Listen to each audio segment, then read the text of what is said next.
So you remember that the supplemental essays are a little bit different from the Common App essay. This would be why this school, why this major, what's your major extracurricular activity, how is your intellectual life showcased, when have you made a contribution to the community and what was that contribution. And the things that in with the Common App essay, I said description, explanation, growth. With the supplemental essays, what I want you to focus on is research, interest, and fit. What I mean by research is how much research have you done into the university and are you making that clear? Now, you don't want to just become a pamphlet, because if you are just reciting the information to them that they already know, then that's no good. So if you're like, your university has this and this and this and this and this and this and this, and that's why I want to go, that's why everybody wants to go. That's why it's a top university. And so if you are applying to a top university and you're saying, these are all the things you offer, the admissions officer is thinking, yep, I got paid to know those things and to tell you those things, right? And to market what we have. What I want to know is those second two things, interest and fit. Now, to know interest and fit, you have to have done your research.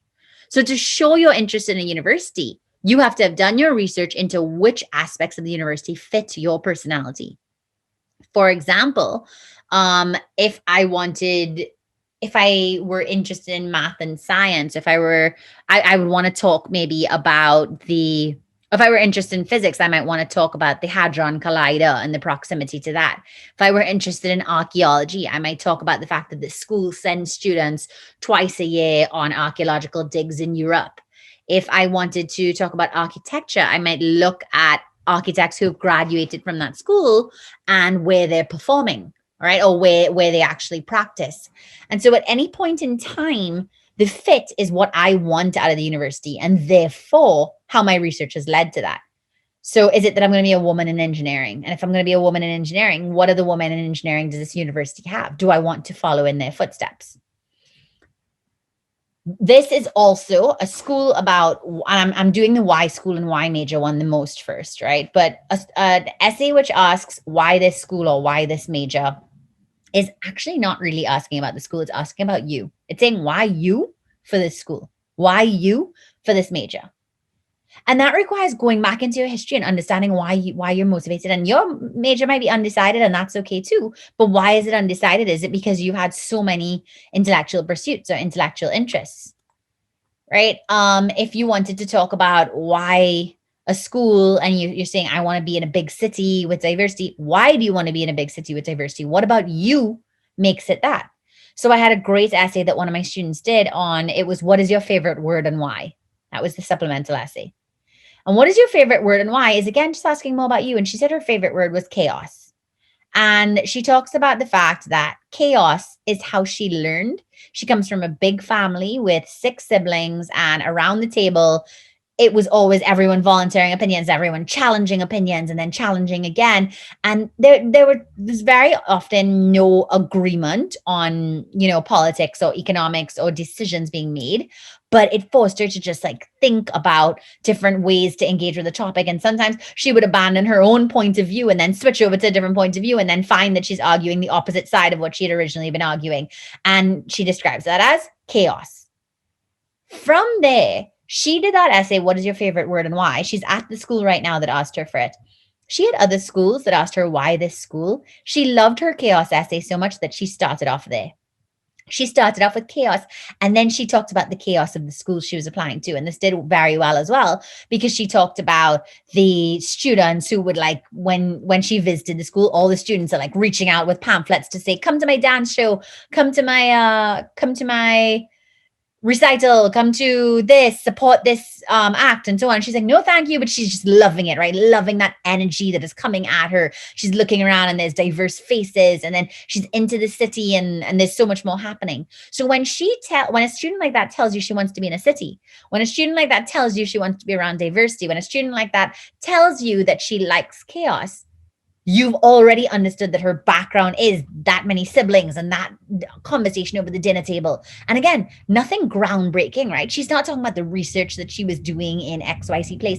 She's making sure that you get to know her so that you're like, yes, she would make a great city girl, right? New York City, she'd do really well there, or whatever it might be.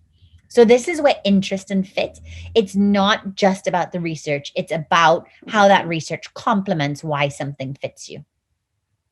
Another one might be like, when have you contributed to a community? So a contribution to a community could be big, it could be small, it could be something that was widely recognized, it could be something that nobody recognized except for you, right? It could be the fact that you tell the janitor hi every day in school. Now, if someone wrote that, I also wouldn't want it to be like, wow, you really think like this is the way you've given back to your community. So I would take a look at the extracurricular activities. I would take a look at what service they're involved in otherwise. And then I'd say, okay, that's interesting. This person is president of UNESCO, or this person is, captain of this or head of this. And they're choosing to talk about that one moment of interaction every day with the janitor. Why? And I'm interested because I'm trying to understand what that says about them, trying to understand what it says about how they'll contribute to my school community as an admissions officer. That's what I'm thinking. So unlocking those supplemental essays, again, everything is emotive, it's personal, but it's about finding those tiny moments that make you feel like this is who I am. Right? So think about when in the day or when in the year you feel like yourself. Is it when you're with your friends? Is it when if you're with your family? Is it when you're arguing? Is it when you're thinking deeply? Is it when you are staring at the skies? Right? For one of my students, it was Y engineering, and he started off talking about Lego and Connects. Now be careful, right? You're on this seminar or webinar. So are a ton of other students. So I say that, and you immediately have this aha, I loved Lego moment. And then every single one of you writes Lego. It's not unique. It doesn't mean you shouldn't write about Lego, but it means that the only essays that are going to, remember, around the world, students are going to write about Lego. So do you have something different to say? Is your perspective of Lego different from everyone else's? Was your interest in Lego deeper than what you think other people's was? For example, I had one student write about Lego for engineering. I had a different student write about Lego for architecture. And those essays were way different. My architecture student didn't talk about the kinds of structures he could build, and he didn't talk about how crazy how crazy it was to like be able to build Lego and how much he loved building. He didn't love building for the sake of building. He talks about the colors. He talks about the fact that starting off with Lego involved separating out the colors for him. And once he separated out the colors, he thought, how many blocks do I need to complete this wall in one color? And he translates that into talking about his drawings and how methodical he's always been. And he has this huge creative side where he loves to create, but he always creates with the resources he has. And he uses a lot of other examples. My engineering person, on the other hand, was completely different. Right. And so what you write is not like, oh, all of a sudden you're going to write about Lego and all of you are going to write about Lego and Trinidad will have an excess of Lego essays this year. Instead, it will be what moments in your childhood and what moments since define who you are and how that comes out in an essay.